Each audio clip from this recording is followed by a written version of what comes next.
మన బోర్డు కాడికి 5,000 ఇస్తే వెనకాల దొరుకుతారు 5,000 మంది, వెనకాల దొరుకుతారు 5,000 మంది. 5,000 కోట్లు ఇచ్చిన వాడు వెనకాల ఎవరో జరగరు, పోలీసులు కూడా జరగరు. వాడు తప్పించుకోబోతాడు హాయిగా, మనం తప్పించుకోలేమండి.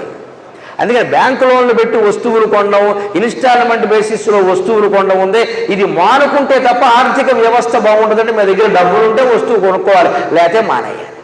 మనకి ఏదైనా వస్తువు కొనాలి అనిపించింది, ఇంట్లో నోట్బుక్ పెట్టుకోవాలి ఫోన్ దగ్గర, దాని మీద అది రాసుకోవాలి, 15 రోజులు ఆలోచించాలి దంపతులు ఇద్దరు. కొనాలంటే కొనాలి, లేకపోతే మానేయాలి, వాయిదా వేసేయాలి. అందుకే నాకు అనుకున్నానంటే అయిపోవలసింది అన్నాం, ఆన్లైన్ అన్నాం, అమెజాన్ అన్నాం, కొరియర్ అన్నాం, ఓ నొక్కులు ఒక్కడం, మొన్నడు వాడు వచ్చాడు ఇక్కడికి.